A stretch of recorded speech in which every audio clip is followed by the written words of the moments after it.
नमस्कार, जनवार्तामध्ये आपल्या सर्वांचं स्वागत। घेऊया मागील आठवड्यातील ठळक घडामोडींचा आढावा।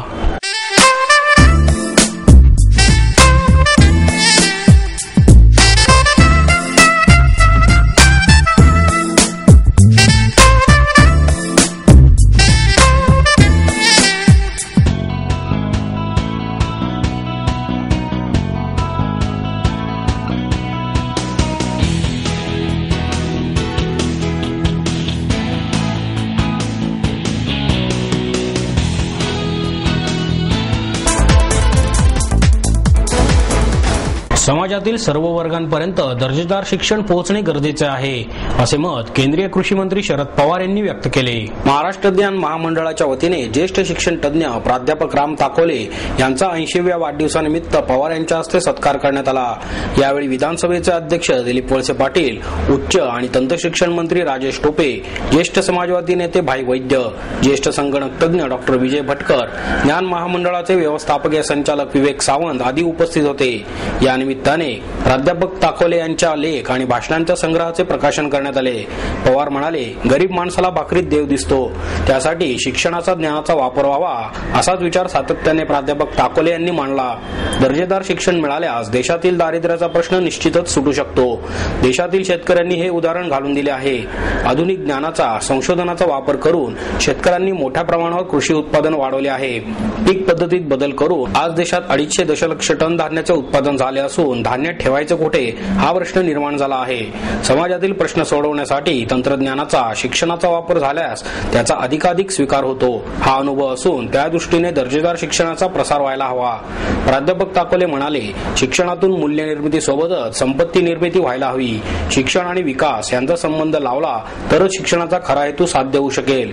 त्या दृष्टीने शिक्षण पद्धतीने आवश्यक बदल व्हायला हवा। MKCL हे या दृष्टीने एक आदर्श प्रारूप आहे। जीवन केंद्री, समाज केंद्री शिक्षण हेच यापुढील काळाची गरज राहणार आहे, असेही ते म्हणाले।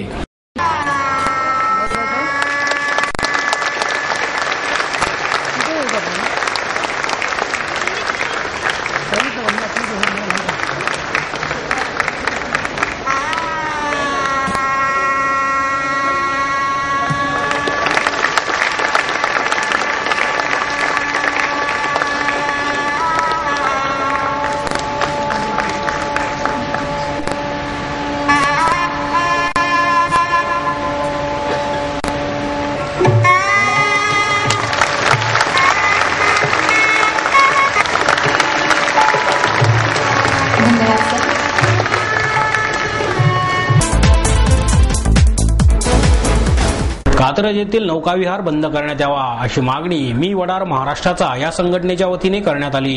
दिनांक 10 मे रोजी राजेश धोत्रे हे आपल्या कुटुंबियांसमवेत कात्रज उद्यानातील MTDC चालवत असलेले नौकाविहार करण्यास गेले असता बोटीमधून तोल गेल्याने कात्रज तलावात पाण्यात बुडून मयत झाले आहेत। पुणे महानगरपालिकेने त्यांना रितसर नोटीस देऊन सदरची बोटिंग बंद करण्यास सांगितलेले असताना देखील MTDCने येथील बोटिंग चालू ठेवले आहे। तसेच सदरच्या ठिकाणी एकूण 32 बोट असून त्यामध्ये 4 सीट आसन व्यवस्था असलेल्या 10 बोट आणि 2 सीट आसन व्यवस्था असलेल्या 22 बोट असून नौकाविहार करणाऱ्या नागरिकांना जीवरक्षक जॅकेट्स मात्र फक्त 28 असल्याचे आढळून आले आहे। ते देखील जीर्ण आणि फाटके असलेल्या अवस्थेत आहेत। नियमानुसार जेवढ्या आसन व्यवस्था आहेत तेवढ्या जीवरक्षक जॅकेट्स उपलब्ध असाव्यात, परंतु MTDCच्या गलथान कारभारामुळे ही व्यवस्था आणि सुरक्षित सुरक्षा व्यवस्था नाही। राजेश धोत्रे यांनी आणि त्यांच्या कुटुंबियांनी जीवरक्षक जॅकेटची मागणी केली असताना त्यांना जॅकेटची काही गरज नसल्याचे सांगून योग्य सुरक्षा दिली गेली नसल्यामुळे राजेश धोत्रे यांचा मृत्यू ओढवला। केवळ जीवरक्षक जॅकेट्स न मिळाल्यानेच या तलावात तोल जाऊन पडल्याने राजेश धोत्रे मयत झाले आहेत। म्हणून यास पूर्णपणे MTDCचा बेजबाबदारपणा कारणीभूत आहे। तसेच राजेश धोत्रे यांच्या कुटुंबियांना न्याय मिळवून देण्यासाठी MTDC प्रशासनावर त्वरित सदोष मनुष्यवधाचा गुन्हा नोंदवण्यात यावा। तसेच जोपर्यंत योग्य सुरक्षा व्यवस्था पर्यटकांना मिळणार नाही तोपर्यंत MTDC किंवा अन्य कोणत्याही संस्थेला नौकाविहारास परवानगी देण्यात येऊ नये, अन्यथा वडार समाज संघटनेकडून नागरिकांच्या हितासाठी तीव्र आंदोलन आणि उपोषण करण्यात येईल, असा इशारा मी वडार महाराष्ट्राचे महाराष्ट्र संपर्क प्रमुख दयानंद इरकल यांनी दिला। वडार समाजाचा अनुसूचित जमाती प्रवर्गामध्ये समावेश करण्याबद्दल निर्णय घेतला जाईल अशी घोषणा मुख्यमंत्री पृथ्वीराज चव्हाण यांनी केली. तसेच वसंतराव नाईक विमुक्त जाती आणि भटक्या जमाती विकास महामंडळाला 15 कोटींऐवजी 50 कोटी रुपये निधी देण्याचा निर्णय त्यांनी जाहीर केला. वडार समाजाचा राज्यस्तरीय मेळावा SSPMS मैदानावर झाला. मेळाव्याला काँग्रेसचे प्रदेशाध्यक्ष माणिकराव ठाकरे, सामाजिक न्याय मंत्री शिवाजीराव मोघे, महसूल मंत्री बाळासाहेब थोरात, गृह राज्यमंत्री सतेज पाटील, माजी मंत्री कल्लाप्पा आवाडे, युवक काँग्रेसचे प्रदेशाध्यक्ष विश्वजित कदम, महाराष्ट्र वडार समाज संघाचे अध्यक्ष मुकुंद पवार, आमदार दिलीप मोहिते, विनायक निमण, रमेश बागवे, काँग्रेसचे शहराध्यक्ष अभय छाजेड आणि उपमहापौर दीपक मानकर उपस्थित होते. वडार समाजाचा समावेश अनुसूचित जमातीमध्ये करण्याची मागणी करण्यात येत आहे. या संदर्भात केंद्र आणि राज्याकडून गंभीर विचार केला जात आहे. केंद्र सरकारने रेणके आयोग नेमला असून राज्यात न्यायमूर्ती अशोक अग्रवाल यांच्या अध्यक्षतेखाली अभ्यास समिती नेमण्यात आली आहे. अग्रवाल आयोगाची मुदत मार्च 2011 मध्ये संपली असून या आयोगाला मुदतवाढ देण्याचा प्रस्ताव प्रलंबित आहे. या आयोगाला मुदतवाढ देण्यात येईल असे चव्हाण यांनी स्पष्ट केले. रेणके अहवाल केंद्र सरकारकडे सादर करण्यात आला असून त्यावर निर्णय घेण्यासाठी राष्ट्रीय सल्लागार समिती नेमण्यात आली आहे. या समितीच्या अध्यक्षा सोनिया गांधी या आहेत. दोन्ही अहवाल आल्यानंतर वडार समाजाचा समावेश ST प्रवर्गात करण्याबाबत मार्ग काढला जाईल असे आश्वासनही चव्हाण यांनी दिले. वसंतराव नाईक विमुक्त जाती आणि भटक्या जमाती महामंडळाकडून 5 लाख रुपयापर्यंत कर्ज दिले जाते. ही मर्यादा वाढवण्याबाबत विचार करण्यात येणार असल्याचेही चव्हाण म्हणाले.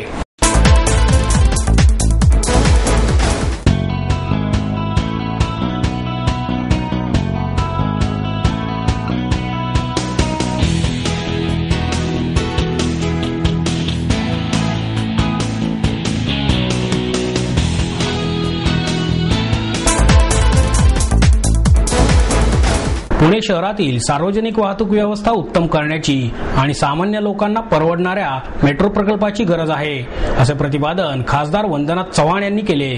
वसंत व्याख्यानमालेत पुणे 2020 या विषयावर त्या बोलत होत्या. दरम्यान त्यांनी ग्लोबल वॉर्मिंग आणि पर्यावरणातील बदल, वाहतूक व्यवस्था, वृक्षतोड तसेच प्रदूषणाच्या समस्येवर मात करण्यासाठी परदेशात होत असलेले प्रयत्न आदी मुद्दे मांडले.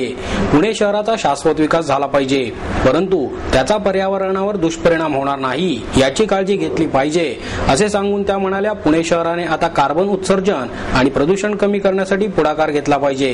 त्यासाठी प्रयत्न करताना शहरातील सार्वजनिक वाहतूक व्यवस्था उत्तम करण्याची आणि सामान्यांना परवडणाऱ्या मेट्रो प्रकल्पाची गरज आहे.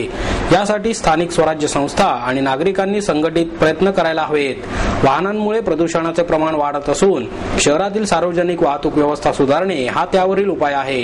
बसची संख्या कमी आहे, पण बसला दरवाजा उजव्या बाजूला असावा की डाव्या या बाजूवरून वाद घातले जात आहेत. बसची संख्या वाढवल्याशिवाय चांगली सेवा देता येणार नाही. शहराला मेट्रोची गरज आहे, पण हा प्रकल्प नागरिकांना परवडणारा असावा. परस्पर पूरक वाहतूक व्यवस्था निर्माण केली तर वाहतुकीची समस्याही सुटू शकेल असेही त्या म्हणाल्या. भावी पिढीसाठी आपल्याला केवळ पैसा ठेवून चालणार नाही, तर त्यांना उत्तम आणि चांगले आरोग्य, वातावरण उपलब्ध करून देणे ही आपली जबाबदारी आहे. त्यासाठी आपणच स्वतःवर काही बंधने घालून घेतली पाहिजेत. असा विचार केला तरच पर्यावरणाशी संबंधित समस्यांवर मात करता येईल असेही त्या म्हणाल्या. आज मला विषय दिलाय तो पुणे 2020. अक्षरशः पुणे 2020 म्हटलं तर आपल्या पोटात किंवा हृदयात धडकीच भरते, कारण आजच पुण्याची जी स्थिती आपण बघतो की 2020 सालात काय व्हायचं हा प्रश्न चिन्ह आपल्या समोर फार मोठ्या म्हणजे आपल्याला त्याचं सोल्युशन सापडेल की नाही असं आपल्याला वाटत असतं. अगदी इथून बाहेर पडलं किंवा घरातून बाहेर पडलं, ह्या ठिकाणी यायचं म्हटलं, दिसणारा ट्रॅफिक हा अतिशय आपल्याला भेडसावणार आहे. आणि आपण बघतो रोज पुण्यामध्ये 500 ते 600 व्हेकल्सचं नव्याने रजिस्ट्रेशन होतं. जितकी लोकसंख्या तितकी वाहनं आता पुणे शहरात झालेली आहे. आणि त्यामुळे ह्या वेगाने जर वाढत राहिली तर पुणे शहराचं काय व्हायचं हा निश्चित एक मोठा भेडसावणारा प्रश्न आपल्या समोर आहे. कचरा हा देखील एक अत्यंत भेडसावणारा इश्यू आहे. कन्झ्युमरिझम एवढं वाढलंय, प्रत्येकाला अतिशय छान पद्धतीने प्रेझेंट केलेली वस्तू अतिशय मोहक वाटते. मोठमोठे मॉल्स आहेत त्या ठिकाणी सुद्धा वस्तू आपण विकत घेतो. अगदी छोटा मोबाईल फोन जरी घेतला किंवा त्याची बॅटरी देखील घेतली, त्याला येणारं पॅकिंग हे त्याच्यापेक्षा कितीतरी पटीने जास्त असतं. आणि आपण निर्माण करणारा कचरा जो आहे किंवा वेस्ट जे आहे हे सुद्धा आपण कसं संबोधित करायचा हा देखील मुख्य प्रश्न आहे. आपण बघतो की उन्हाळ्यामध्ये कचरा डेपोला ज्यावेळेला कचरा जातो, मिथेन गॅसची निर्मिती त्याच्यामधनं होते, आगी लागतात ते कचरा डेपोला, त्या परिसरात राहणाऱ्या लोकांचे हाल होतात. हे देखील वाचतो की त्या ठिकाणी राहणारी जी लोक आहेत लिचेटमुळे, म्हणजे कचरा, आपला सगळ्यांचा कचरा जो त्या ठिकाणी जातो त्याचं पावसाळ्यात ज्यावेळेला लिचेट फॉर्म होतं, पाणी खाल्ली जातं आणि ते अतिशय पॉइझनस असतं, ग्राउंड वॉटरला कंटॅमिनेट करतं. तिथल्या विहिरी आहेत त्या देखील कंटॅमिनेट झाल्यामुळे लोकांना तर सोडा, जनावरांना सुद्धा ते पाणी पिण्यासारखं नाहीये, ही परिस्थिती आहे. आपल्या वागणुकीमुळे राजकारण्यांनी भारतीय संस्कृती विद्रूप केली आहे, अशी टीका ज्येष्ठ अभिनेते सदाशिव अमरापूरकर यांनी केली. चित्रपट क्षेत्रातील योगदानाबद्दल वरदलक्ष्मी चित्रच्या वतीने सदाशिव अमरापूरकर, ज्येष्ठ गायिका आशा भोसले यांना राज्याचे जलसंपदा मंत्री सुनील तटकरे यांच्या हस्ते उमेद पुरस्कार प्रदान करण्यात आला. ज्येष्ठ उद्योजक धनंजय दातार, संस्थेचे अध्यक्ष महेश टिळेकर यावेळी उपस्थित होते. प्रसिद्ध अभिनेत्री रवीना टंडन, गणेश यादव, प्रतीक बब्बर, तेजस्विनी पंडित, उमेश कामत यांनाही यावेळी पुरस्कार प्रदान करण्यात आला. सदाशिव अमरापूरकर म्हणाले, राजकारणी व्यक्तींचा आज सर्व क्षेत्रांमध्ये वावर आहे. त्यांच्याशिवाय कोणत्याही क्षेत्राचा विचारच करता येत नाही. मात्र पूर्वीप्रमाणे मान सन्मान त्यांना मिळत नाही. आपल्या वागणुकीने राजकारण्यांनी संस्कृती विद्रूप केली आहे.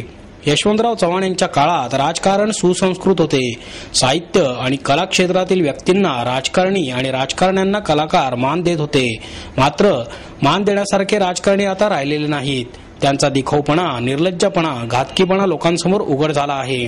आशा भोसले म्हणाल्या, रसिकांच्या प्रेमामुळे जसे माझे गाणे चिर तरुण झाले तशी मी सुद्धा तरुणच राहणार आहे. सदाशिव अमरापूरकरांची मी फॅन आहे. सर्व कलाकारांनी त्यांचा आदर्श ठेवला पाहिजे. मराठी कलाकार हिंदी चित्रपटसृष्टी काबीज करतो तेव्हा अभिमान वाटतो, असेही त्या म्हणाल्या. तत्पूर्वी रसिकांच्या आग्रहानंतर गान सम्राज्ञी आशा भोसले यांनी प्यार करने वाले प्यार करते हैं शान से, आओ ना गले लगाओ ना अशा गाण्यांनी रसिकांना जिंकले. या गाण्यांवर ठेका धरण्याचा मोह रवीना टंडनलाही आवरला नाही. दोन कलाकारांच्या अप्रतिम सादरीकरणामुळे रसिकांना सूर आणि नृत्याची मैफल प्रत्यक्ष अनुभवता आली.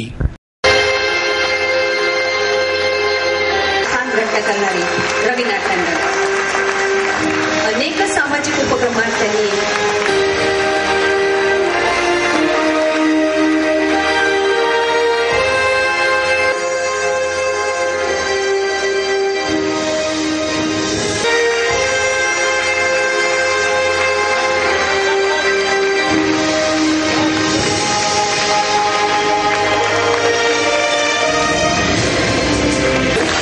त्याला मनापासून शुभेच्छा.